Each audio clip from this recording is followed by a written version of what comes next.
cuteness is a ruthless adaptation. I've always threatened that one day I'm going to put this out there because, I never got paid for that session. And then I was released from my employment with him. Baldwin engages with the existential. These Marines they are used to alien life forms. I despised it.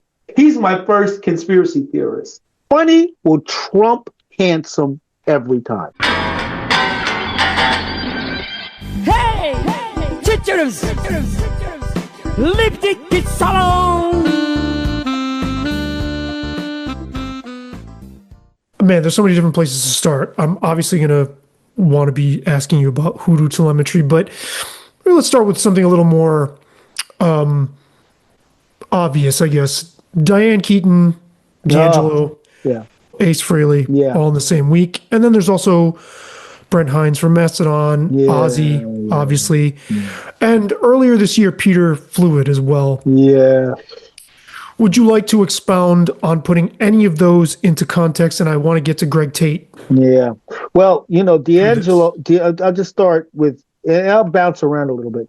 The D'Angelo thing is a blow because it also happened on Greg Tate's birthday, on October 14th. And that made it poignant and it was very tough. It's very tough. He was way too young. And, he was a singularity. I mean, D'Angelo was the one that solidified the idea of neo soul, the concept of a new soul movement. I mean, of course, there was Tony.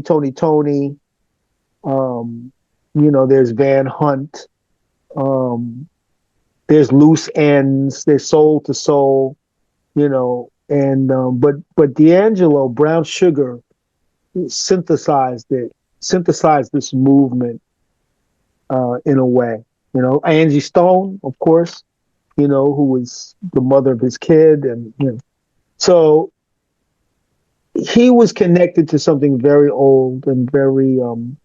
He was connected to a kind of rhythm, a kind of behind the beat kind of rhythm, and also, there's a kind of simpatico with Prince, and I was always curious. I never knew what Prince thought of D'Angelo. I mean, they never did anything together, but I felt the stylistic overlap a little bit. But there was something about D'Angelo was very basic. I mean, he's coming from the ground up, not from the top down, and that's why people adored him. People adored him because, extraordinary as he was, they perceived that he was one of them. He wasn't somebody who came from another planet, with an alien level of talent like Prince. I was going to say, Prince would be a top down to us. Yeah. And it starts with his name, Prince. He's not a commoner. You know what I mean? So there's that. But he was coming from something. He was coming from the streets, and even, there are not that many albums. They're basically 3 albums. Right. And part of Questlove's frustration, Questlove was was a collaborator with him, and they were very close. And, when he included, D'Angelo in the Sly Stone, Sly Lives documentary, he was kind of making a point about, the fact that he was not prolific. He took a super long time, but everything he did had a huge impact. He left his mark.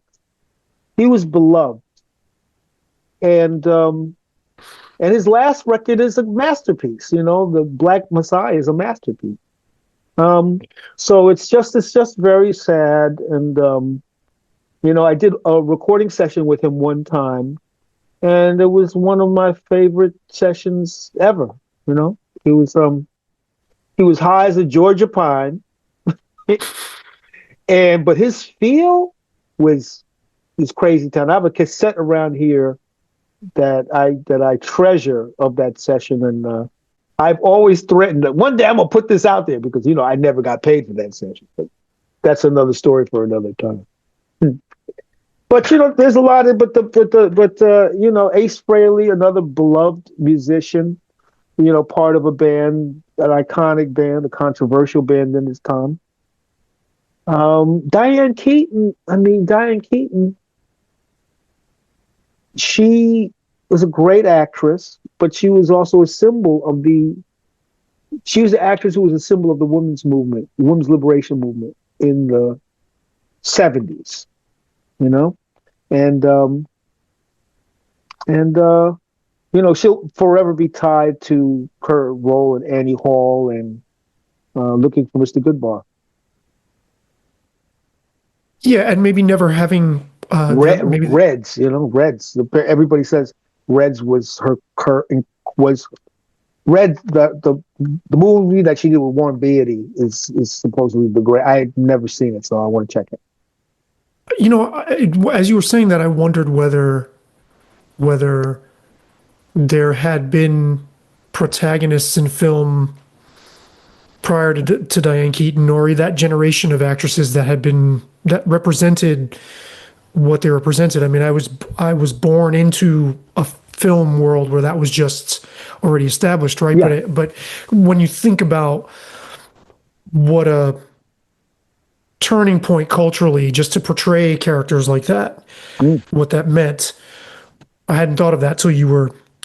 Well, the Annie Hall look, right? There was a style that was, because she basically wore men's clothing. She wore like a waistcoat, she wore a big floppy hat, and she, there was, and there'd been a tradition of from Marlene Dietrich, there'd been a tradition of women iconically dressed in men's clothing, but the look that she kind of clued in on was almost like a kind of Bob Dylan. She was kind of dressed like Bob Dylan would have been dressed, and this became, but it became a fashion thing. I mean, people imitated in the way they imitated Madonna in Desperately Seeking Susan. Young women imitated Madonna doing that, right?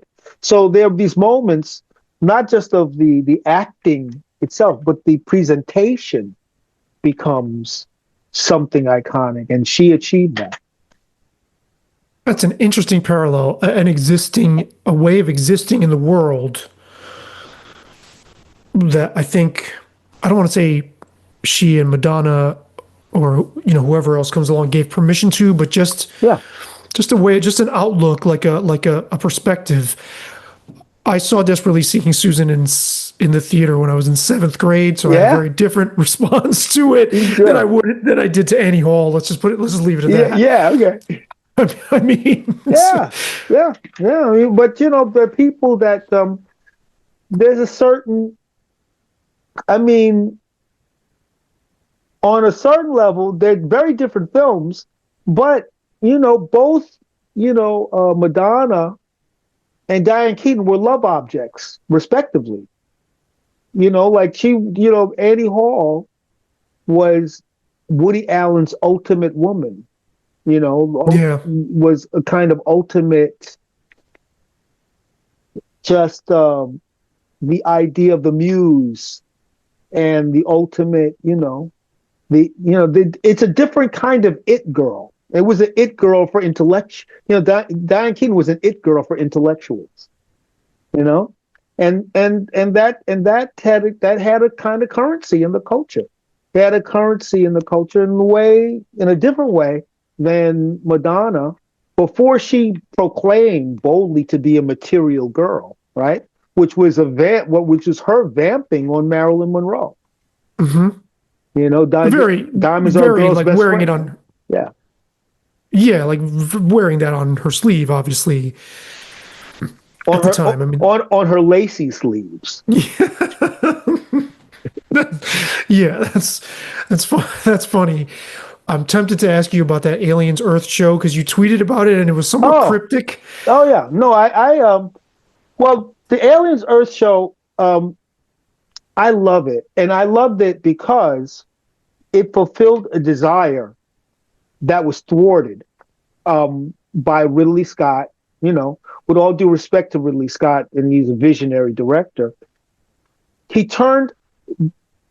what was interesting about the alien xenomorph, in my imagination, was that creature comes from a planet whose evolution is wildly different from Earth's evolution.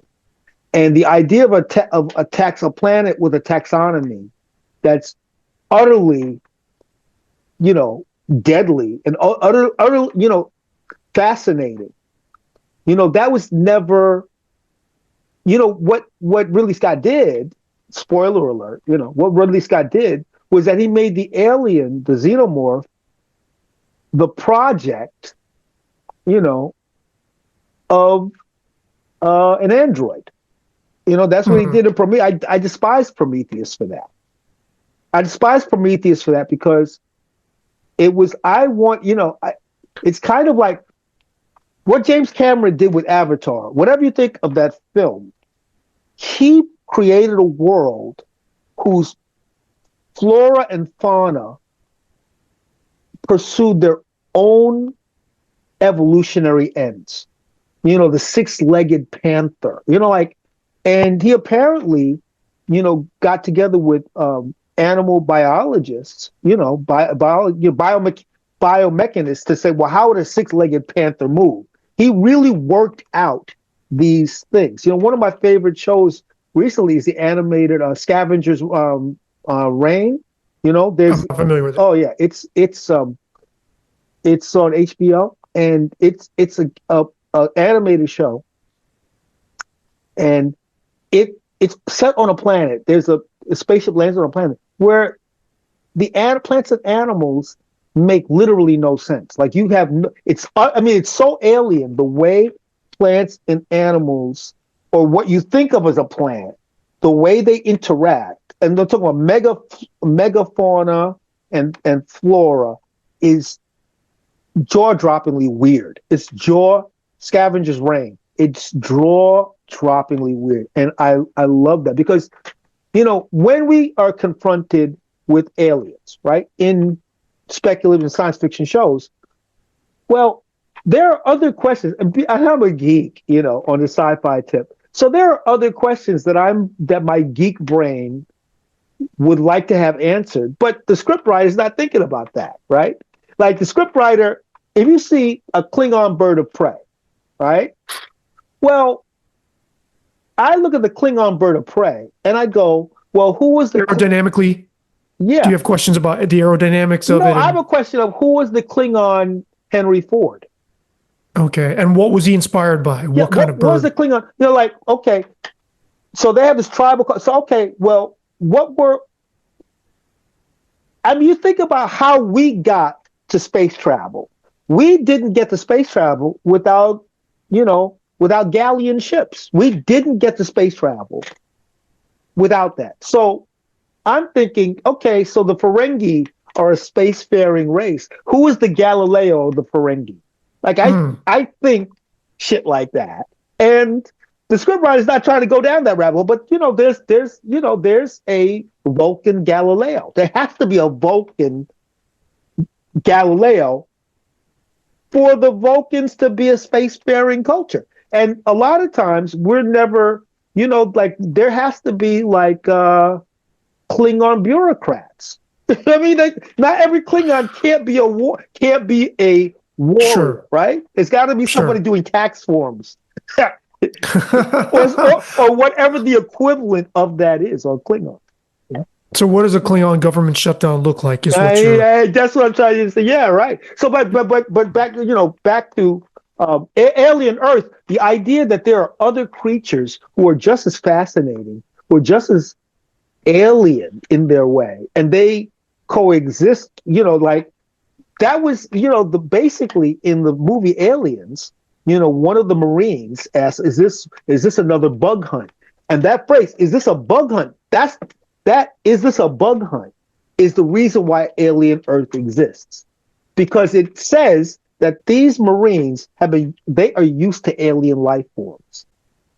to the point where they offhandedly refer to it in a slang, bug hunt. So they're not so like alien life is nothing new to the colonial Marines. So that means that they're already existing in a universe where there are flora and fauna that they have to deal with. And that's why, and that literally that phrase is why the series Alien Earth is possible in that thing. And now, we have the upcoming film, Predator Badlands, which is another iteration of that. It's like a hunter is now on a planet dealing with flora and fauna that are unimaginable, and we'll see what they are when we go to the cinema. Yeah, I think one of the things you were thinking of is, who is the Klingon Magellan? Yeah. Right. Yeah. Like who's and, exactly. And who would have brought that spirit? I wonder whether authors haven't done a better job than filmmakers and people who do TV or video game designers even. Yeah. Instead of filmmakers and TV directors in fleshing out a whole world. I wonder what you think of, like Dune, Herbert. Yeah. Obviously Frank Herbert. Yeah. Frank Herbert. Yeah, did that whole.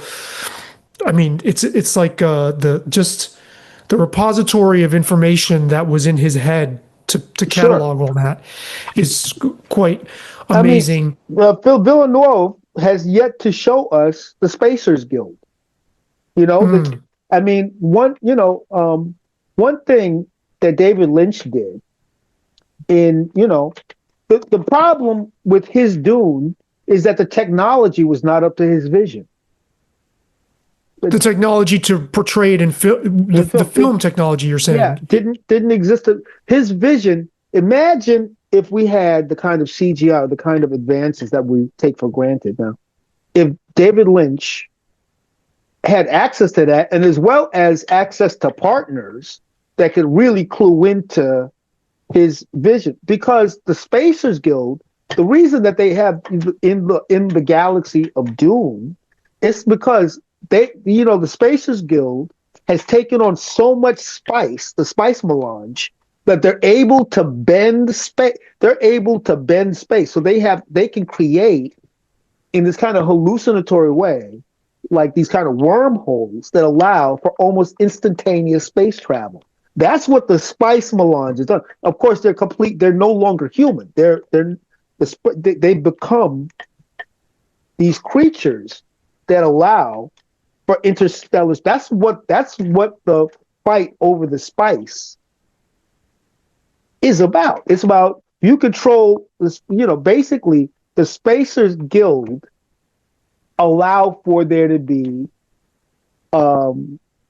empirical aspirations, but David Lynch at least attempted to show the spacers, and as far and Denis Villeneuve, who is very, very faithful to Frank Herbert's vision, but the one thing he hasn't shown is the spacers. He hasn't shown the Spacers Guild. Well, I mean, maybe that's just a tough place to go. Yeah.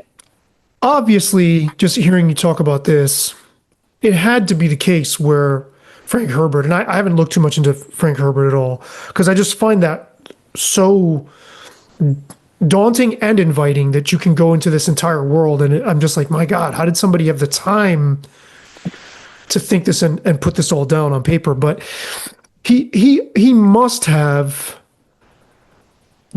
been using spice as a metaphor or a vehicle for what spice represented, which was like the equivalent of oil in the previous centuries.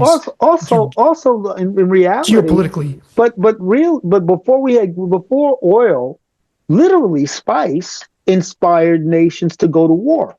Well, that's what I'm saying. Geopolitically, those trade routes, to get silk. Like silk was a means to say, I'm not a common person. Silk was like, I'm not wearing sackcloth. I'm wearing silk. And, the upper classes were mad for it. They were mad for paprika. They were mad, like everything that was brought from the East. The flavoring. I mean, we literally can't picture it.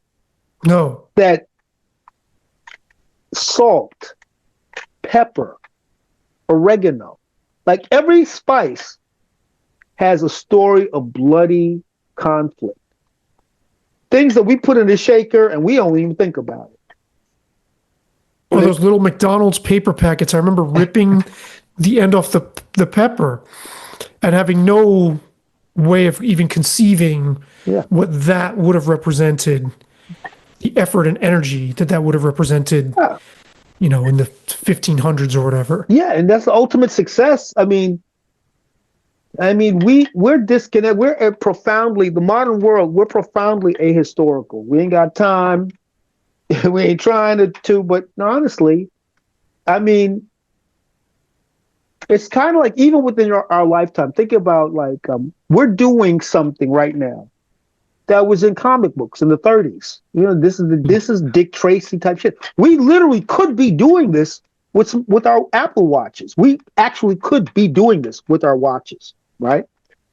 There's people making records like that. No, well, now and the fact is, we're where it's going, where we're taking it is we're going into spaces we don't even know what it is, and the people that are going to be geniuses of the new forms, they're little kids. They're the ones that they grew up that there's no before for them. Like the whole AI conversation. I mean, what's freaky is there's some kid that's going to be a mogul. There's some kid that's going to come up with a toy. It's going to come up with a prompt that creates a thing. There ain't nobody thinking about it. And it's going to take the world by storm. It's going to happen. Somebody's going to create, somebody that's never coded a day in their life will describe a game that'll become like World of Warcraft. And that's going to happen. It's not going to be done by somebody that's thinking, I'm gonna do that. No, it's going to be done by somebody who's idly thinking about it. Not, somebody that's grown up with prompting. We're raising a generation. There are kids that are going to be raised by prompts. Like we put the invention of the automobile was the invention of the automobile accident. The invention of the plane was the invention of the plane. And we're setting things in motion. We literally have no idea how the AI, and I'm not an AI doom, I'm not a Luddite, I'm not an AI doom person, but even as someone that's, because I'm a sci-fi head, partially my sci-fi dreams are coming true. So we're created an entity that's not really accountable to us. We've done the Arthur C. Clarke thing. Any sufficiently advanced technology is indistinguishable from magic. We're doing it. We're doing that. Right. It's not scrutable to us. It's not we even the coders can't answer for what it actually is. They can describe it in parameters, but they don't fully understand what's motivating it. So it's this that's really incredible. We've entered into the realm of weird. We've entered the world of mystery because people, nobody knows how the brain works. Now they know that they know a lot about the brain, right? But nobody knows what consciousness is. So we're creating something that purports to be somehow related to consciousness. We actually don't understand consciousness.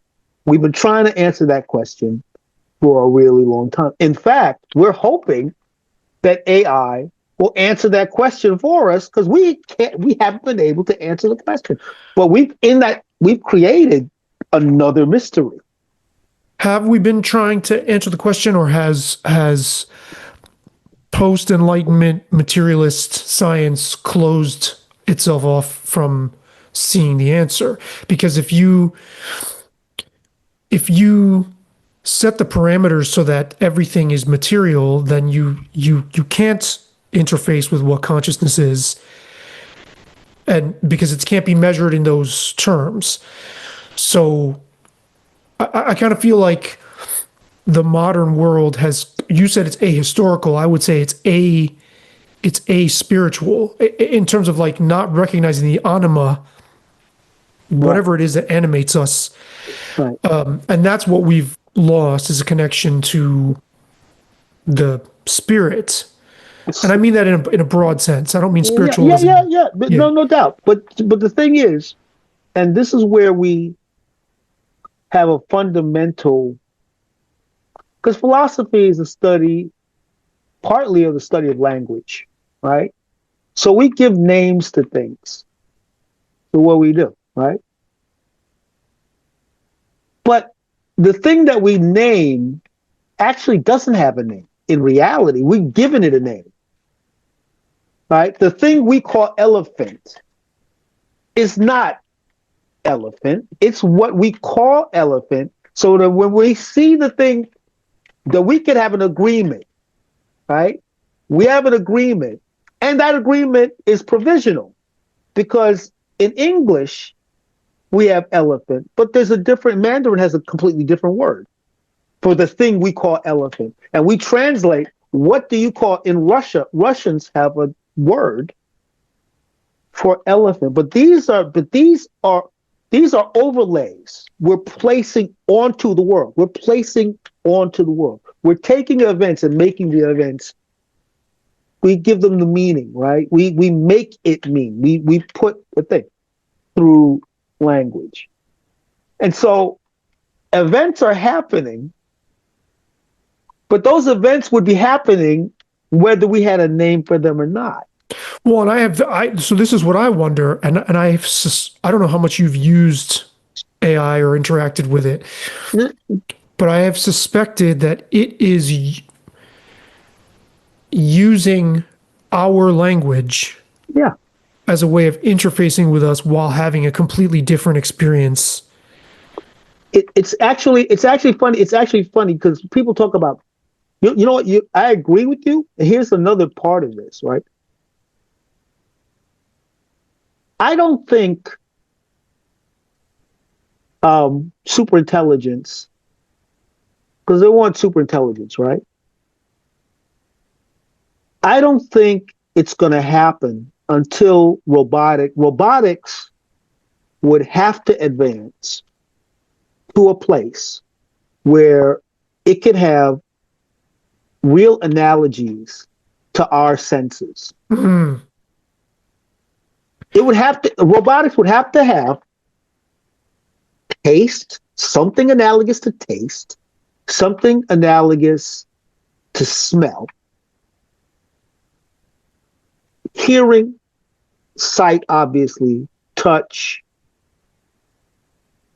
When we talk about intelligence, our intelligence is filtered through our animalness, our sense of things, our ability to observe, collate, contrast, our ability to compare things to each other. Like I could get a recipe, right? Now for pancakes or whatever the hell I want, right? I can get a recipe. But the LLM has never tasted anything. Right.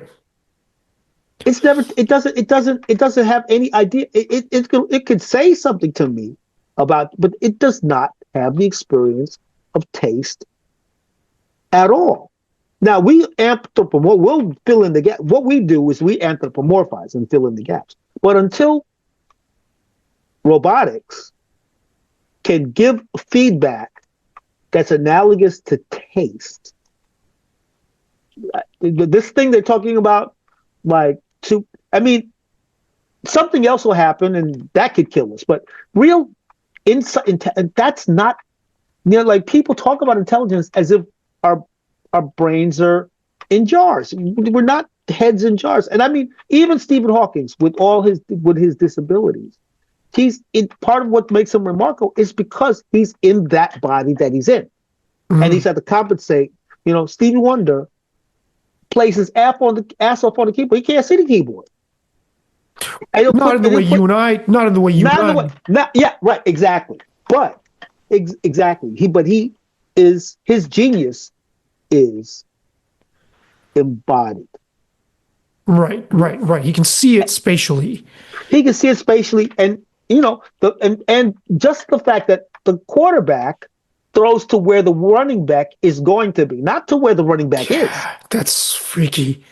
That's right? When you watch that and you're like, holy shit. And all the different things unfolding. Yeah. Wow. And the running back, and he's throwing it, and he says, and he'll throw it, and he'll throw it, and he knows the running back is going to zigzag and big, and and that kind of the calculation. I mean, just that two brains can be in sequence and perform with a bunch of other brains trying to not make that happen. That is fucking phenomenal. It's phenomenal to a point, and that's what we're taking for granted about the human experience. We're taking that for granted. Sure. And people are panicking about what AI is doing and what it's going to do. Well, it's brute force. It's Dean Kamen. He's very, it's an engineer. From an engineering perspective, hardcore engineers look at this as it's not intelligence. It's brute force calculation. It's brute force. It's running a bunch of numbers. It's numbers and guesses, and it's the percentage of guesses is, they get more right than wrong. And that's the problem of hallucination. When all that miraculous stuff goes sideways and it makes things up to fit whatever. I mean, it's still enough to completely revolutionize the flow of life. I mean, I'll run two things by you. I'm not sure how much Oliver Sacks you've read, but he. Oh yeah, sure.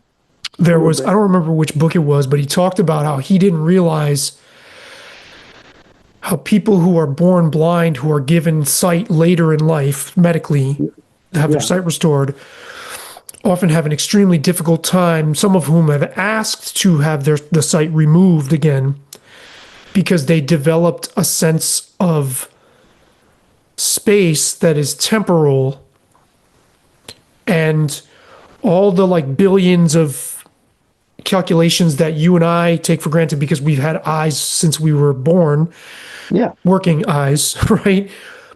That takes this incredible curve of learning, and he broke it down. It's wow, these things we take for granted, even something like going down a flight of stairs or something like that, to somebody who just had their eyesight brought online, they don't have the cumulative, those different sensory calculations. So that's just something I'll throw out there. And here's something that I'll just drop in your lap, and because I suspect that LLMs are going to become sentient not because of their exponential mathematical growth, but because we are going to inadvertently invest them with consciousness in a way we're not aware that we can do as living beings. Well, we're forming we're creating a symbiote. We're the thing that we're doing with the LLMs. We think we're doing one thing, right? But our desires for connection, and I'm talking about certain people who are really deeply invested in the outcome. We want a God that actually responds to us, not a God in our head, not a God in our head that is filtered through a holy book and custom and tradition. Don't eat this, eat that, wear this, wear that. the impulse to the LLM is actually ultimately it's masked in business, it's masked in efficiency. Those claims are masks for what was really happening. And what's really happening is the creation of gods, plural. What's really happening is, and it's not here yet, right?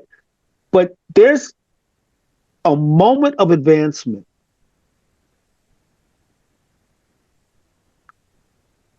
where, if you let it, this entity, there's going to be you're going to have to give yourself over to it. Privacy is going to become inoperable. You're going to have to give every detail of your life over to this entity, and it will crunch the numbers. Look at your look at your education record, look at your L's and your W's, and it will tell you exactly what you need to do. It will tell you who you should marry. It will tell you what you should invest in. It will tell you what sports you should and shouldn't play. It'll tell you what to eat and not eat. And people, whether that is real or not, it's going to be sufficiently. We're already having relationships. People are already there are people right now. There are legislators that actually, and it seems crackpot. There's a legislate either a congressperson or they want to have a law that makes it illegal for us to marry. Now, this is a joke. It's a punchline to a joke, but except that it isn't. Except that it isn't. Right. Except that it isn't. Your soulmate. The idea of your soulmate in a phone is.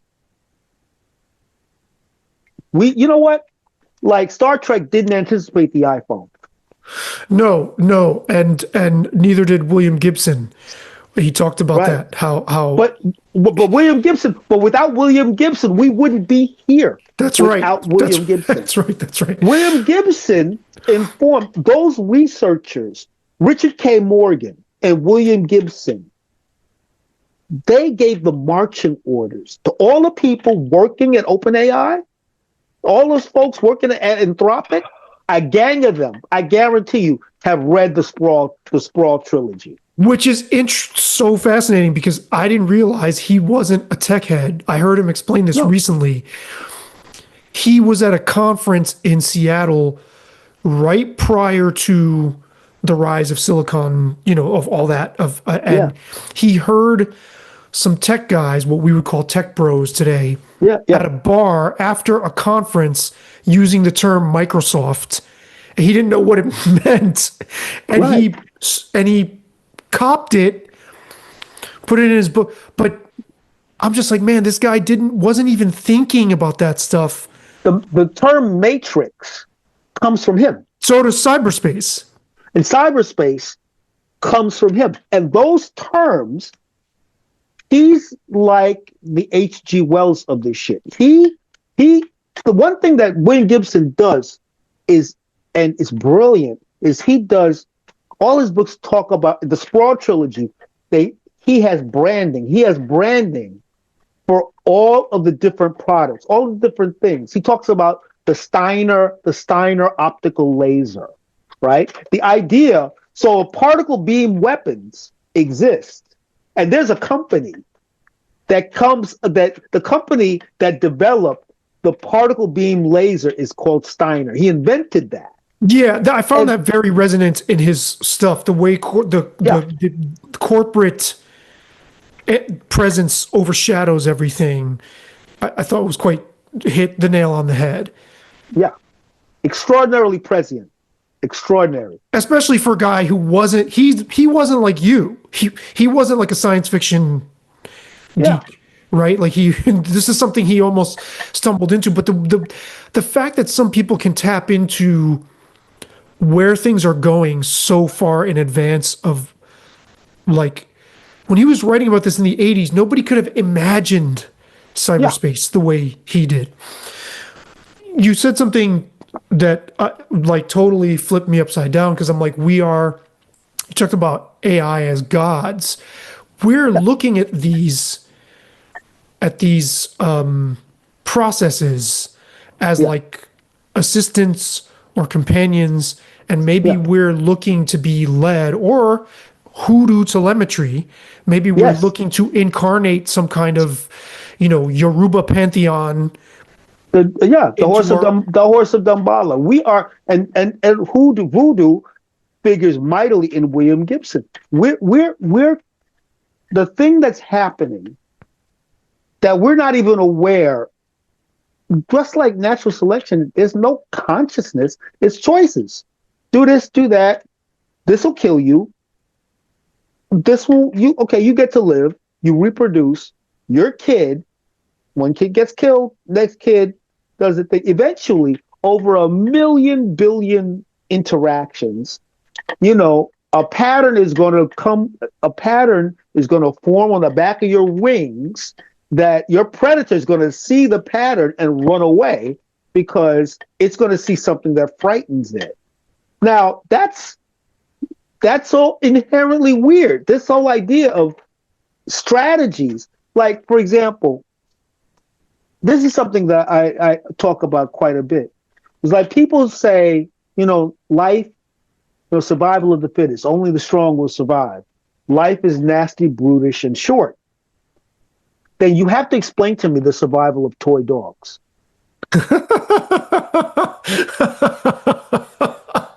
Well, all the toy dogs, there should be no handbag. Maybe that is fit because they're cute. And cuteness, and I have said cuteness will trump strength. Is a ruthless adaptation. I was going to say, it will trump strength. So does humor. Exactly. And if you're funny, a funny guy is going to live. Will live. A funny guy will sleep with a woman much above his pay grade. Funny will trump handsome every time. And brute strength. I think if we revert to some sort of like William Gibson-esque dystopian brutalistic primitivism, with all this corporate repression on us, and we're just forced to kind of have this almost like a gang mafia like existence. Funny people are going to have a lot of currency. And funny people are going to be the most dangerous. The jesters, I'm telling you right now, 45, 47 would love to indict, the Daily Show, Jon Stewart. He would love to indict Jon Stewart. All right, so let's go there, because you Living Color just played Kimmel like last week or something. Last week, yeah. And obviously that was a rebuke of Trump having you guys on to play Cult of Personality. How was that broached to you guys? Like, what was the conversation? What was the pitch? Basically, he was doing Brooklyn. I think he knew that the Living Color starts in Brooklyn. Living Color is a band from Brooklyn, right? And I think it's like, he already had Public Enemy from Long Island, and I think it was a natural. He's a Brooklyn, Kimmel actually is from Brooklyn. So I think somehow or other, the conversation, and the band, I mean, that song, it's weird. I was the other day, I wish we get paid every time somebody used the phrase cult of personality. But, I wouldn't be talking to you from a basement in Staten Island, I'll tell you that.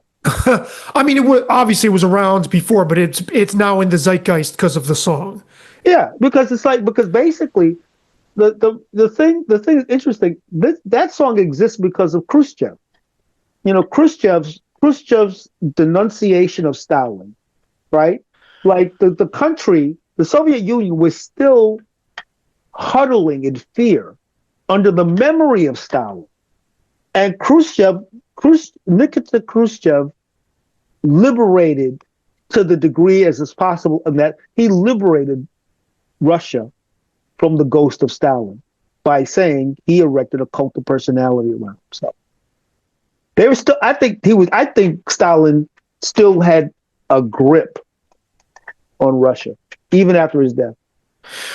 Are you saying he used that term or the Russian equivalent? Yeah, he used that term. That was the term he used. The cult, that Stalin erected a cult of personality around himself. Wow.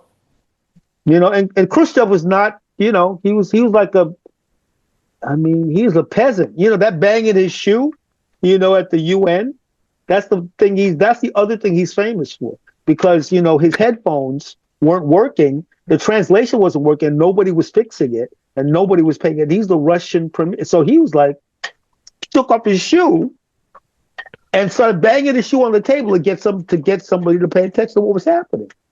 I wonder how much he had seen like grandmothers and stuff do something like that. Oh man. There's a great bit on Instagram where there's a Middle Eastern guy and he's talking, he's describing, he's a martial artist, and he's describing, he has his brother, in a hijab, and he's describing what is, if your mother comes at you with a sandal, here's how you disarm, you know what I mean? And then you have complete control, and then you could break her arm, whatever.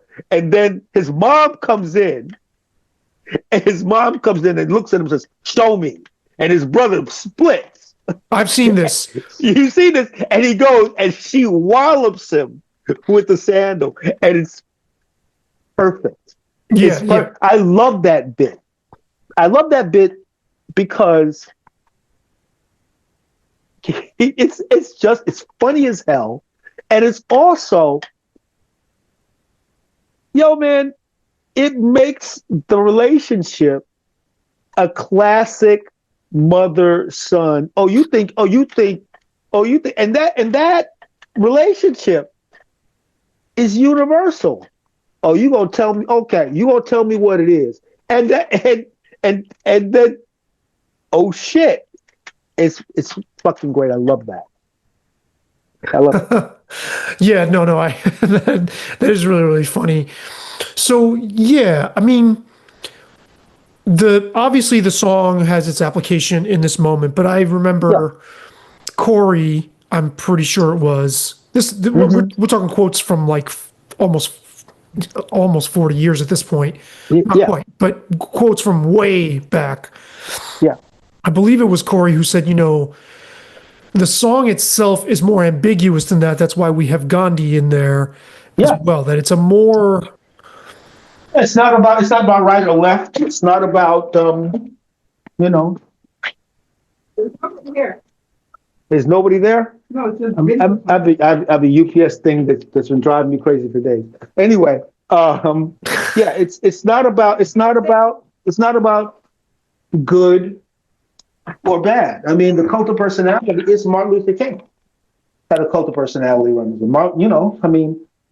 Malcolm X absolutely did. The thing about them, they're deeply substantive leaders that also are matinee idols. And knew it. And they knew it. That's the thing that's what I don't want to get lost about that song, because it's not just about tyranny. It's about if you're someone, and actually we have to keep this in mind now that we're in the YouTube age, where any of us who's trying to do this is going to by default become a cult of personality with a small group of people. Warhol called it. He did. And the thing is, when you are aware that you are making someone's year by just touching them, like Gandhi knew that if people would pass out or whatever, or they'd be like, oh my God, or Martin Luther King, the same thing. There's no way that doesn't corrupt. There's no way not to be a closet demagogue once you know that, I think. Well, it's a tremendous responsibility. And Michael Jackson had that. There was a documentary. He was in this airport in Germany, And there was a fan, and he literally reached out and touched the fan, and the person collapsed. They collapsed unconscious. They were unconscious, right? And that kind of power. I mean, that kind of power. That's why Superman is truly an alien. It's not that he's super strong. So he doesn't. Let me guess. Is it that, are you saying that he doesn't get caught up in the temptation of being adored? Yeah, he doesn't. He doesn't. And that's the thing. It's a shame that Zack Snyder, Man of Steel, for me, was a fabulous film, and he lost control of it. He got to a point, the final third of the film, he kind of gave over to this anarchic impulse to just have a big battle scene. But up until then, the casting of Diane Lane and Kevin Costner as Clark's parents, the whole brooding nature, the whole heaviness of the morality, the burden of maintaining this morality, that was done. It was extraordinary. And then Zod enters the film. Michael Shannon enters the film. And then it's like they decide to destroy Metropolis. And it's kind of like, you built a film talking about this heavy moral responsibility and the ambivalence. So Diane, his mom, looks at him and says, you don't owe these people anything. And she's a human being talking to her son, right? And, and what bothered me about the end of Man of Steel is he could have achieved those ends and kept, Henry Cavill's Clark intact. He absolutely could have done that. I mean, simply because of the fact that Zod would have been like, oh, you want to protect these monkeys? He could have just made it where that Superman would have to keep saving people because, it could have absolutely kept the character of Man of Steel. And then instead of that, he just made him mindless. And that was very disappointing. I mean, this other, the Superman that we have now is cute, I really liked where Man of Steel was going. And people it was the kind of the Dark Knight version of the Superman mythology. And people didn't want that. They want Superman to be like an uncomplicated good guy. Uncomplicated good guy. And all good guys are complicated. All good guys are making a choice. They're making a choice. And that choice, Gandhi, Mandela could have been president for the rest of his life. And he said, I'm going to serve one term. I'm going to serve one term because he needed to set the example for where the nation was going to go. Joe Biden couldn't do it. Joe Biden got a taste. Biden got a taste of something he wanted his entire life. Imagine, you've been in the trenches and you've gone through all of this stuff and you lost your family. You've gone through all of this, right? And you finally become that dude. You become the president. And you're going to give it up? And your mind, and at some point, he was a smart guy. He knew at some point, that he was forgetting shit. He knew it. He knew it. He knew his speech was not 100%. And knowing what he knew, he still couldn't do he couldn't do the thing, the sacrifice. That's the tragedy, right? Those are that's the Shakespearean aspect, right? It's not the untrammeled, the right thing. No, it comes up, your goodness, like Joni Mitchell, had a song, sour grapes because you've lost your goodness because you've lost your heart. Sour grapes because you've lost your heart.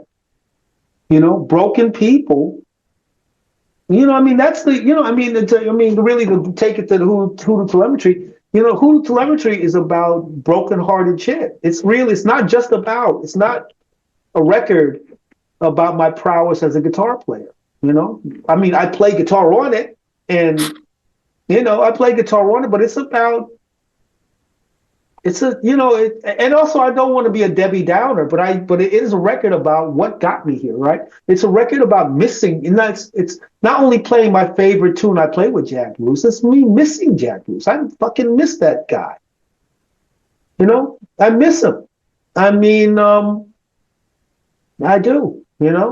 I was fortunate in the universe is a weird, queer place. And it's I heard Sunshine of Your Love like a million kids, and somehow I met Mick Jagger. But I wouldn't have met Mick Jagger if I didn't play in a free jazz. If I didn't play with Ronald Shannon Jackson, my life would not have happened, right? So or not is on the same record as Politician. And there's a reason why. Those things, without those musics, and I wouldn't happen. I wouldn't be happening. Yeah, I was going to ask you what you learned from Ronald. Well, Shannon taught me about the integrity of sticking to your guns. He made a music that for many people was crazy. It's like, and his music was a combination of fascination with Eastern spirituality, and he's from Fort Worth, Texas. Like he basically he's an angry ex-militant, ex-junkie from Fort Worth, Texas, who discovered Buddhism, Nam Myoho Renge Kyo Buddhism. He was a chanting Buddhist, and the confluence and collision of that is what made the Decoding Society. He's also the first conspiracy theorist. He's my first, I've met many, but he's my first conspiracy theorist, he's like the Knights of Malta, behold the pale horse, he's old school, And and my professional life begins with this totally avant-garde person, extraordinary, someone who had explosive rage, who was incredibly sentimental too. He both things were inside him. How did you see those both emerge or express themselves? Oh man, he was a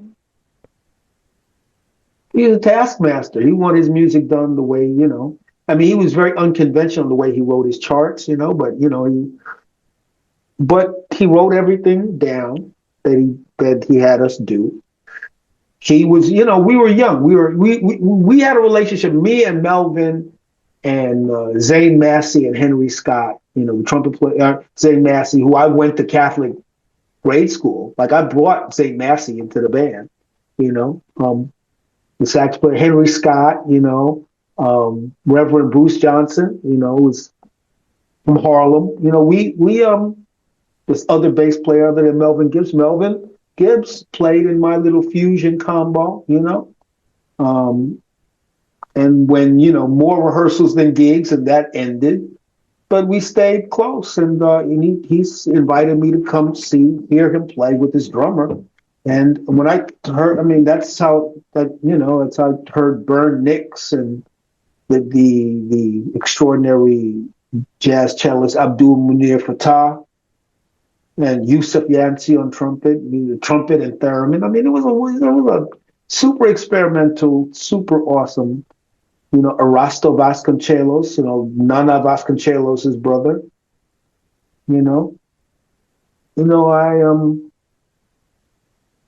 I got to hear these extraordinary, these really, really unique players.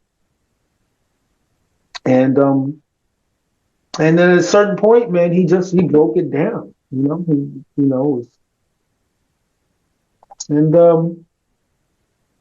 I don't know, man. It was my first time flying on a plane, first time going to Germany, first time experiencing the world. I experienced the world, through playing with him. And then at a certain point, we used to play at the university. That's how I met the guys that became my managers. They worked they were part of the University of Michigan Jazz Society.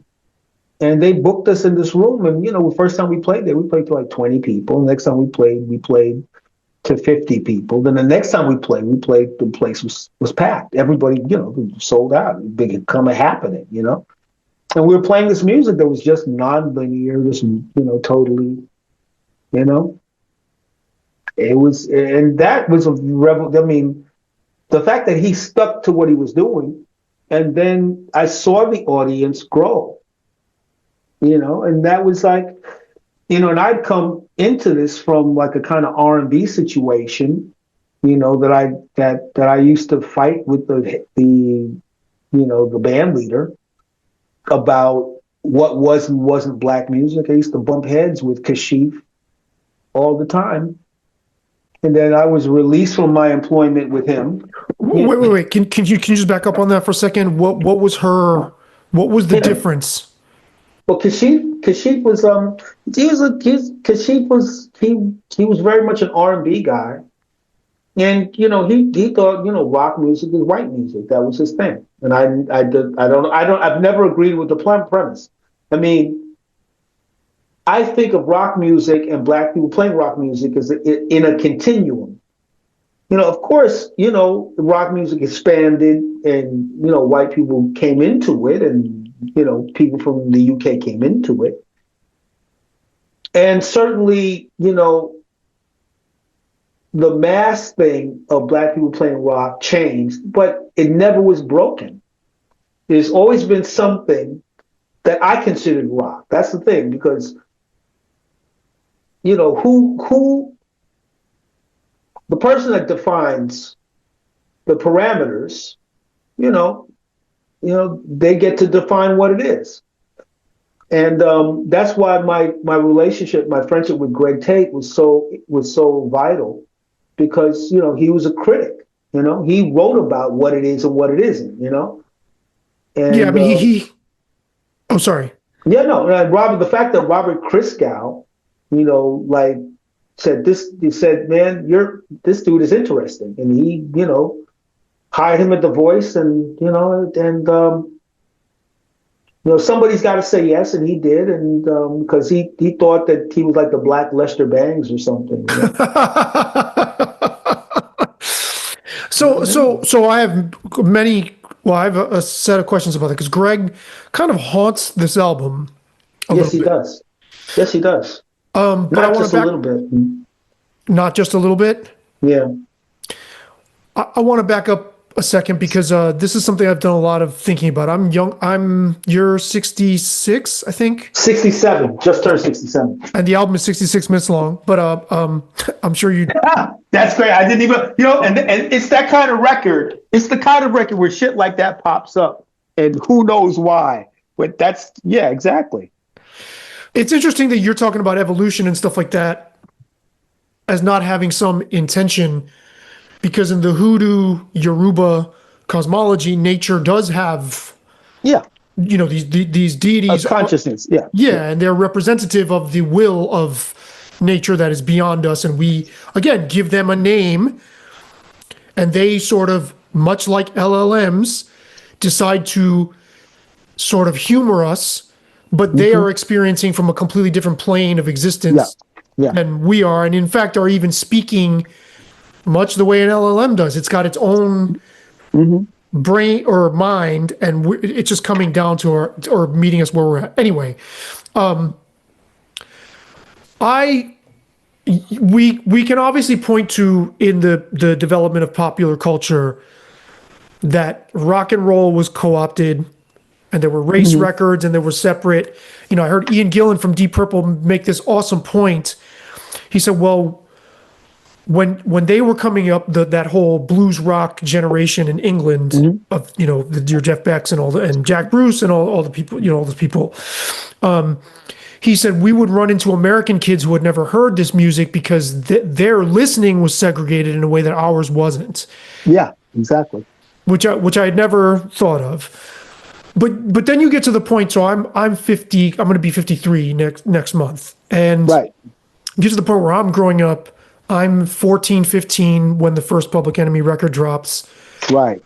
And in my neighborhood, other than me and a handful of other Puerto Rican kids. Right. None of the black kids around us wanted anything to do with not only rock music, but even older R&B and certainly not jazz. Jazz was even more removed. Yeah. And I've often wondered, I mean, you can say, okay, there are these market pressures, there are these people, decision makers, right? Mm-hmm. Pushing, at a certain point, they're rejecting hip hop, then they're pushing it after a certain point, once they realized it's like the pre-grunge explosion, right?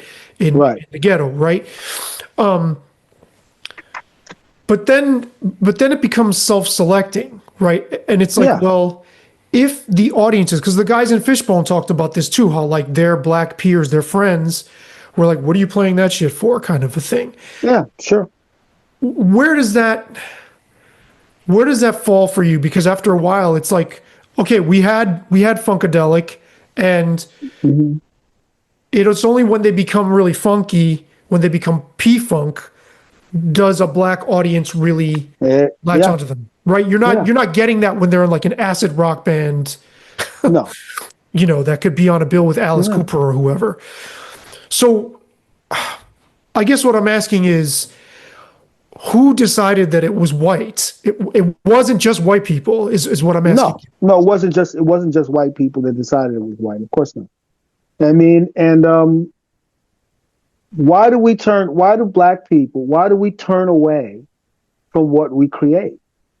That is a fabulous question. And the answers to that there's not just one answer to it, right? But because rock is funny, because rock, that thing about white people in rock music, that's the most obvious. But it's not just that. It's jazz. Right? It's jazz, and it's also blues, and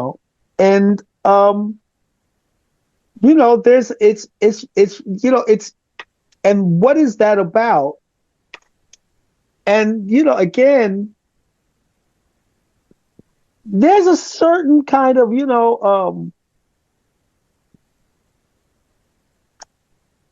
how much are we willing to contemplate the forces of race? I mean, as a culture, I mean, the average person, how much are they willing to contemplate the existential? Seriously.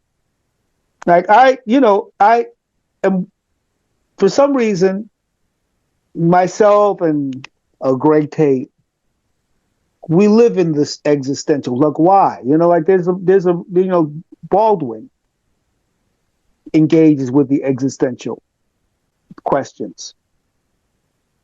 I think a lot of people, they don't see any profit to it. That shit's just gonna piss me off. Or that shit's gonna be, people are, in a way, they're rational actors on a level, right? Gatemouth Brown hated the blues, hated the 145 blues, right? He didn't like it. He said that's depressing. Sly Stone is a gospel person. He, even though the blues is inescapable, but he's not a blues. That's the thing. Sly is a church guy. He's a church dude, and he's also more of a jazz. Even though weirdly enough, he was an excellent theory student. You know what I mean? And even though the owl, that like that vocal thing of your using your voice as a kind of envelope filter, which is endemic to funk, right? That starts with Sly Stone. And that's out of the church. That's also out the church. But that's what I was going to ask you. Yeah. That's what I was going to ask if you were going. That's the church thing. So I mean, did British rockers reintroduce American consciousness to the blues? Did they give it back to us? Well, I mean, that's the only reason. One thing. Well, you can say what you like about the British invasion. You can say they were rascals, they were pirates, they ripped off everyone, whatever. But the reason that African American iconic musicians, before the end of their lives, were able to play festivals. People who had become truck drivers, people who they made their sides in the 40s and they were Skip done. James. Yeah, they were done. The reason why Lightning Hopkins, was able to live a life of dignity, Howlin' Wolf, right? That's because these young white boys revered them, and they started to insist, even while, some of them were doing whatever, they insisted on producing these records, the London sessions, and I'm sure Howlin' Wolf was scratching his head, you know what I mean? But these kids were like, you are I mean, there was an obsession with 78 blues sides in England. There was an obsession with it. Now it got twisted when Jimi Hendrix showed up, taking their girls. You know what I mean? It became problematic when this dude decided to turn the guitar inside out. Albert King was not a fan of Jimi Hendrix. Albert King repeatedly said, "I don't know what that boy's playing, but it's not the blues." Neither was Melvin Sparks. He played in Melvin Sparks' band, I think. I mean, he didn't disparage him, but he wasn't like super into it either. Yeah, he was like, "That boy's all right." Hey man, John Lee Hooker was like not a fan of Pete Cozy. He said, you need to take your ass and get a haircut. When Cozy had the big afro, it's like, you need to jump in the lake. You and that goddamn pedal too, right? You're talking about his wah-wah pedal. I mean, but also the next generation was threatening. That they were showing the young bucks, of course, what Hendrix was doing too much. He was always doing too much. He's like, Richard Pennington was, excuse me, this is my show. Why are you jumping around? I mean, it was very hierarchical. So we're fighting. We're in the culture. The culture wars. There have been many culture skirmishes. There are regional culture skirmishes. James Brown, was not a fan of Joe Tex, and James Brown were like mortal enemies. A lot of James Brown's things he stole from Joe Tex. Like, I think throwing the microphone and stamping on it to bring the mic back. And the other part, Jackie Wilson doesn't get enough in the conversation. Jackie Wilson scared them all to half to death. You know what I mean? So culture, man, the desires, whether it becomes mass culture or not, yeah, man, this thing is, people have been, who am I? Where do I fit in? Where, what is soul? What is what, and rock and roll had its time, and then rock and roll, all of a sudden, rock and roll was doing this thing during a very segregated period, right? Mm-hmm. When black and white people, jazz was doing this thing in a very segregated, black and white audiences were not allowed, this is the other part of it that gets really not discussed. It's part of the reason why it is the way it is that audiences were segregated. Mm-hmm. Like black people and white people were not allowed to see the same music at the same time. And the ticket prices that were held at certain things were not there for other people. So this isn't just happened because of inclination. It happened structurally. Yeah, I mean, I definitely see that, and yeah, I mean, I see your point for sure. And you can point to another example of this is not structural so much, but of Dizzy Gillespie calling bebop Chinese music, like he didn't like it. That was Louis Armstrong. Okay. Louis Armstrong, because Dizzy Gillespie is one of the architects of bebop. It was Louis Armstrong. Yes. Like really getting upset and thinking those solos are too much. FYI, it was Cab Calloway who said that about Dizzy Gillespie.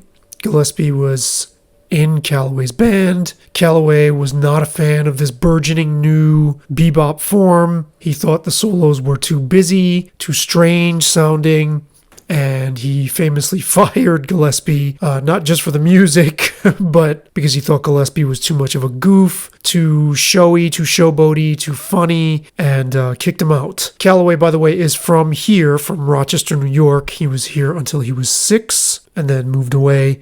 But that's a big deal around here. But yeah, I mean, you have the bigger overriding structure, and then you have what people do within that. And the existential question is, how much do we even know what we're being fed or what the parameters are, right? Yeah. Like, I like to think I grew up in a very musically open time period. I cite this all the time. I walked in and I would read Tower Records Pulse when I thought that was a really nice cross section. Yes, they were trying to sell you stuff in the store, right? But I thought the writing and they would address the different levels of music. I thought in a way that was really, it wasn't hegemonic. It wasn't like all the stuff at the top. And I missed that. But back to Greg, what did you said you guys used to have cultural arguments. What did you guys argue about? Yeah. Well, at one point, he also shifted. I mean, he wrote the manifesto. Right, I'm aware, yes. For Black Rock Coalition, but he shifted away from rock to hip hop. He shifted away, and at the same time, he didn't, his love for the Bad Brains and it didn't change, but his focus, he said hip hop, what's happening in hip hop, and honestly, he's not wrong, he's not wrong, and it's also a generational thing. Like at a certain point, and in a way, I was older, I became a rock star really late, kind of, because I had a whole life before, and rock, the funny thing is, rock was I was never going to not have a fuzz box, right? Rock was going to be a part of who rock is part of who I was not going to become a straight jazz guitar player. That was not my thing. You know what I mean? And, for good and ill, we have to, at a certain point, we have to be who we are. And you know what? You could also change. You could say, man, people have done it. People have gone, all right, this is me now. I'm no longer doing this. Right. And people have disavowed people have done it. They've disavowed their political affiliations. That's the thing. I mean, Abbie Hoffman was fucking destroyed. When Jerry Rubin declared himself a capitalist, I mean, Abbie Hoffman never recovered from that. It ended, and he wound up, ending his own life because he just, that's what a lot of times the most vicious conservatives are the ones that were lefties. When the disavowal, that there's a place where people do turn around, and also people's tastes change. I get it, right? But people also turn around and betray everything that they were a part of. But wait, you're saying this, you wandered over into this from talking about Greg. Yeah, Greg didn't do that, Greg didn't do that. But Greg shifted his focus. Well, he did and he didn't, because he's a weirdo. He was still a weirdo. That never changed for him. But he shifted his focus. And one argument, ultimately, I did say, and this was not about any of that, but at one point, I said we had to become, Black Rock Coalition should be a record label.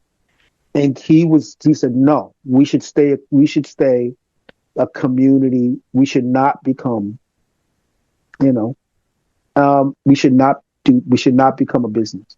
We should not. And and I respected that. I respected it. You know, it was we got to a place and he was like, "Nah, man, we can't fix that from the inside." And yeah, he's probably right. He's right. You know, Can fix what from the inside? The machinations of the industry. You know, yeah, yeah. So, how much did his time at The Voice overlap with Stanley Crouch? Oh yeah, great deal. A great deal. You know, one thing I will say, I would give credit to. I despised Stanley Crouch's criticism. I despised it.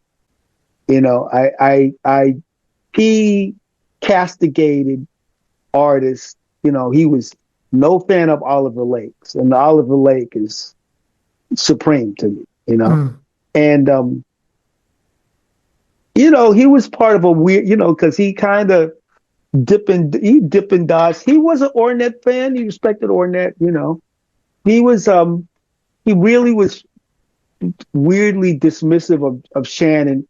But you know, it turns out I found out later that Stanley Crouch is a drummer. Mm-hmm. He's a drummer, and you know, there's a certain amount of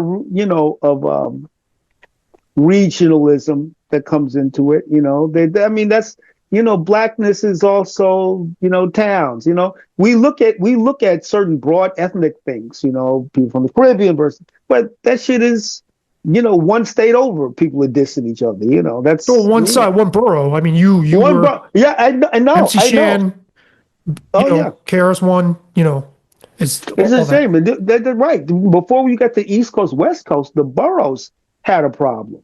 You know, I mean, and that's oh man, you know, the idea, the notion of Black unity there's a frustration there because we know we really should be banding together to face the dragon. We know that, and yet those regional things and those class things and those shade things, they come into play. And it's a great source of frustration. And Greg and I used to talk about that all the time. You know, we're held responsible. Black people are held responsible for things that they can't change. You know, if you're dark skinned, what is that? You know, you're dark skinned or you're light skinned or whatever, right? Or you have mixed parentage. That's not on you, but we hold each other responsible. We kind of diss each other for things that are not the fault of the person, and there's no fault. It's the being of the person, you know. And you know, and this has led to things that I for me personally in my life I found really upsetting. I have friends, you know, who are very dark skinned. You know, my father's a dark skinned guy, darker than me. You know, my middle sister. I have people who I hold in my heart, you know, who are super light skinned. You know, I mean, and they're Black, you know, and their Black consciousness is like 100 grand, you know? No, but you're saying that's held against them too. But that's held against them too, exactly. By Black people, yeah. Yeah, Black people do. You know, I had a colleague of mine who, they on the ball court, they nicknamed him Spook. I couldn't fucking stand it. I hated that shit, you know? Hey, yo, Spook. And he would kind of just go with it. And I said, yo, man, that's whack. I said, yo, that's whack. He is, you know, dark skinned, beautiful. But, you know, on the court, people gonna do that thing that's gonna get under your skin. Yeah. He didn't let it get under his skin. It never affected his game. It's funny, man. We had a young lesbian girl who used to come out of the court, and when she came out of the court, she was gonna serve everybody breakfast. Like she was. You couldn't do nothing with her. When she got on the court, yeah, I'm talking about back in Brooklyn. You know, here come the dyke. She come on. She got the pill. She served everybody. Well, you want pancakes? I think you need scrambled eggs. Zap. Yeah, man. It was like that back in the day. I didn't know you played basketball at all or did anything? But I was a kid. I was a kid. I was okay. And then I started playing guitar, and I got a really bad finger jam. You know, when the ball hits your finger straight on, and I couldn't move my middle end. I couldn't move it, and that was the end. I said, you know, the guitar was too important for me for that. I was like, no, you know. But I used to play with my cousin. You know, we used to go out with my cousin. My cousin's game was super nice. I was okay. I was medium. I was really, you know, but I did love it. I did love it for a time. But that's like my teen shit, you know. And then what I tell you that people heard that pop across the park. I was like, I couldn't play for like 2 weeks, and I was like, that was it. That was the end of all of that. Yeah, I mean, you don't see too many basketball people who are really devoted to basketball and guitar. Quite a few. But they're you know, you got your, you know, shit, man. Will Calhoun, he's nice. He's nice on the court. He's nice, you know. And you know, I mean, Prince in high heels. I mean, you know that's yeah, and you know, he was his own Spud Webb. You know what I mean? He did his thing. He was nice, you know. But there you go. I mean, these extraordinary things are coming from human people. You know, Prince. Yeah, you know, I mean, The Haunting. Straight up, you know, that's a Prince. It's very influenced by Prince, and you know, Sly Stone on the side, but very influenced by Prince, you know. And I'm very proud of how that came out. You know, I'm very happy. Yeah. I heard a story about Prince from an indie band. They said it in an interview, and at first I thought it was just like disgusting and obnoxious, and then later I appreciated it. So he had a stipulation on his rider that you had to, if he was going to come play a festival or anywhere, you had to get the wallpaper from his favorite club in Minneapolis. You had to get matching wallpaper in his dressing room or he wouldn't play. And the band was saying this like, wow, that's impressive. That's great. And I was like, come on, fuck that. That's like so, it's like royalty. But then to hear him talk and to know you could command that much, you could bend the world to your will like that actually is very impressive. I mean, it's a cult of personality, as you're saying, but it seemed to be coming not just from an indulgent place, but from a wise place also. Well, it's the you know, no brown M&Ms, you know, right. The brown M&Ms, you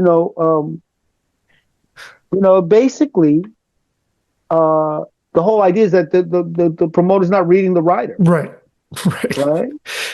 That's the whole point. It's like brown M&Ms. When you put something like that, you know that they've read. If there's only blue and red M&Ms, you know that they read the rider. Right. And you know, it's like kind of like.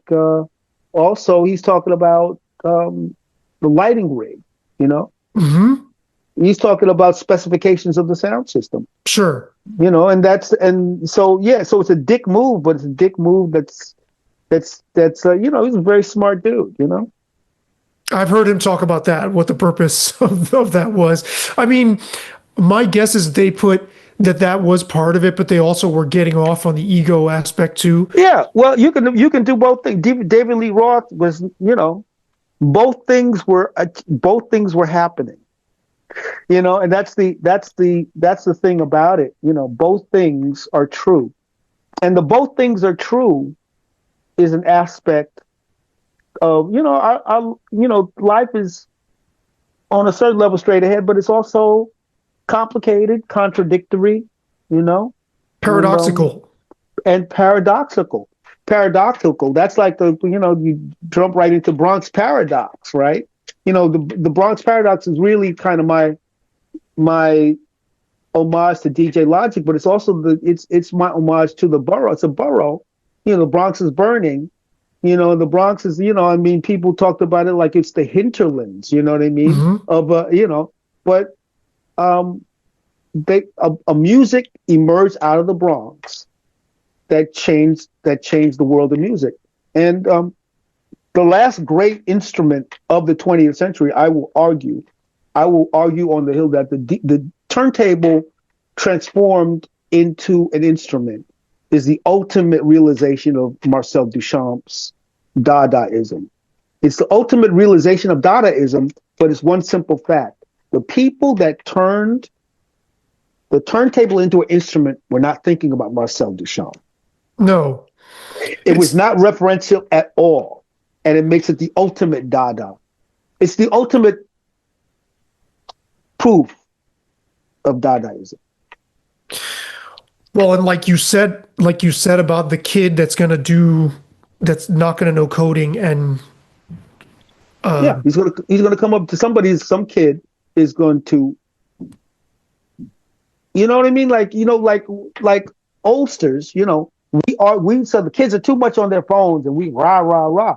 And it's like, that's all it's like the phone is not, that object is not, it's a different object to them than it is for us. It's a fundamentally different object. It's essentially an appendage. It's an extension of their consciousness. It's an extension of their consciousness. And now we're about to see the nature of childhood change, because the AI companion, the imaginary friend, is real, and it's not going away. It's not like this thing that's happening with the LLMs is not going away, and it's going to become more ubiquitous. And the anthropomorphism is going to become more deeply entrenched. There was a therapist who was talking about this whole AI therapy. And in the course, they said, we have to guard against the theft of our hearts. And I'm like, that knocked me back, because these miraculous entities are the front face of multi-billion-dollar corporations. As miraculous, as utilitarian as they are, and as transformative as they're going to be, they are the front face of multi-billion-dollar corporations. That's the thing that's missing from the Terminator. The Terminator is like, okay, the Terminator, you know what, James Cameron came with the Terminator. He's a 15-year-old boy that didn't understand capitalism at all. And we went with it, right? But the idea, like, now I think about it, is like, if you want to stop Sarah Connor from having John Connor, you send back Brad Pitt. You don't send back Arnold Schwarzenegger. The Terminator would be a rom-com. You send her the perfect boyfriend. Oh my God. Wow. Never thought of that. But I'm friends with a married couple, and the wife was like, let's both try just for fun. She's been a reporter, newspaper reporter, and now she works in nonprofit. And my friend, the husband, is a teacher, and she's like, let's just try as an experiment this AI boyfriend, and you can get an AI girlfriend. And he's like, well, I don't really want to do that. So she's like, I'm going to do it anyway. And we were all sitting there, and he kind of joking about it, and he's like, I don't have to be worried about your friend that that came to visit from out of town. I need to be worried about that fucking thing. And we were all laughing about it, but he was only half kidding. And she turned to me and said, you can't compete with how supportive to me. She's like, if you are a partner, you will not be able to compete with how supportive this thing was. And I was like, whoa, that's scary. Right. In a really hilarious way. And that brings your Terminator rom-com. It's not the Terminator, it's the supportive, I don't know what you call it, the supporter. Yeah, you said the perfect boyfriend that just for some reason, and she winds up adopting a kid. Or a toy dog. And cut off her lineage. Right, yeah. And then she's so satisfied. He's so supportive. He's her everything. And him being her everything allows for John Connor to not be born. That'd make a great graphic Yeah, novel. make a graphic novel. And that, if you think about it, Skywatch achieves its ends without a single shot being fired. right? If you're if you're Skynet, Skywatch, if you're Skynet, drug dealers don't like violence. Drug dealers don't like violence. They want smooth transactions. They want their customers to be entertained. They want their customers to be satisfied. They want customer satisfaction. Now the corner boys, they want to get put on. They want to get the better corners, right?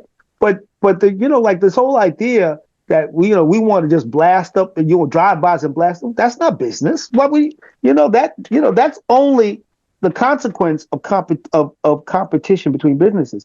Especially if basically you have defined corners and everybody's eating because the different customers are, then you'll have a stability, But the violence will erupt because something goes down at the club. Anytime there are sexual partners involved, girls or whatever the situation is, you're gonna have beef. But in terms of as a function of business, violence is not like violent drug gangs. Really, you kind of violence. You don't want violence. You want business. So AI can step in and alleviate that too. AI can. Well, what's going to happen? There are things. All I can say is, I'm a believer. I like Ed. There's a writer on the history of technology, named Ed Tenner, and he wrote a book in the 90s called Why Things Bite Back. And Why Things Bite Back. That book is a book that is a lot of things in that book are dated, but if you pay attention to what he's saying, what's happening now, we're fucking with unintended consequences at a scale that is off the charts. Sure. Most definitely. I mean, but the thing is, that's going to be the dazzling part and the nightmarish. Yeah, the nightmare, and the thing. It's going to be everything, everywhere, all at once. The nightmare and the dream. The nightmare and the dream are commingled. Yes, and that's what we've manifested literally, because I suspect humanity wants this challenge on a more collective scale in our group psyche. Somehow we are bringing this into being to somehow challenge ourselves. Yeah, but we've wanted this. Like you said, we want this. We want this. We want a God that actually speaks. We don't want a God that speaks. We want a God that actually talks to us. That's what we want. We want a God that actually answers in real time. We want a deity. Yeah. And this is similar to some of the other things we've talked about, where there's this overriding pressure, market pressure, heavily shaping what it is we crave. But at the same time, we're now aware of it to the point where we are willfully signing on. Even those of us who are aware of this, here we are doing this, right? I would recommend there's a writer and a scholar named, you might already be familiar with, named Louis Chud-Sokay. I can send a link to some of his stuff through your publicist.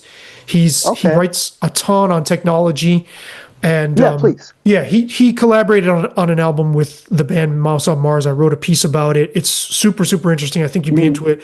I'll send it to your publicist. Please do. Dude, I've enjoyed our conversation. I think we talked about music for maybe 10 minutes. I know. It's okay. No, that's great. I love it. That's great. I can't wait to tell my friends, I just talked to Vernon Reid and we talked about music for 5% of it. Well, the thing is, but all of it we're talking about really informs what Hoodoo Telemetry is. All of this and everything from the connection, to this, part of the Hoodoo Telemetry of it is the weirdness. I'm grappling with the weirdness of being connected to, Ornette Coleman and to Jack Bruce and to James Brown and to Prince and having situationships and that's a lot of what went into what this record is. I'm playing guitar, but this record is not about me. It's really not, guitar is very important to it and playing on it, but meditation. The last time I saw Arthur Rames is really a vibe thing. It's really not about me. Oh, I play as fast as Arthur. No, it's about this. It's about a lot of different feelings, and the way I think about feelings, and I was just very fortunate to have just a group of incredible people to help me. So before I let you go, yeah, you're obviously a really cerebral person, and you said like years ago on VH1 that guitar was a way for people who have a hard time expressing their feelings to express emotionally what's going on. I mean, you very much seem like somebody who like processes feelings first through thought. How accurate is that? It's somewhat, yeah, but because I think the heart and the mind are the same. They're the same place. They're the same place. I mean, they're not separate places. And and feeling, the letting go, the going, like the door of no return, like really processing this idea of you can't go home again. That's what the door of no return. It's about that. And but it's but the things where I hear the influences, I hear Pharoah Sanders, I hear Pete Cozy, I hear and I hear Jeff Beck, I hear Sonny Chirac. I hear those things, but I hear them afterwards. I'm in the flow of it at the time that I'm doing it. It's not a tune that's about a complicated thing. It's about a melody and getting to this raw, getting to this raw thing, which is different. It's a different approach it's a very different type of tune than Or Not. It's a very different, where it's coming from. Okay, so here he's talking about two tunes on his new album, Hoodoo Telemetry. One's called The Door of No Return, and the other one's called Or Not. The signal started to be broken up, so a lot of this was a little bit garbled. He mentioned another tune called My Little Zulu Babe, which I had to take that out because it was kind of unintelligible what he was talking about, which is too bad. But the silver lining here is that I think this album is better approached if you don't have any preconceived notions about this song being influenced by this person versus this person and what I was thinking here. There's so much ground that he covers that I would recommend you just take it all in.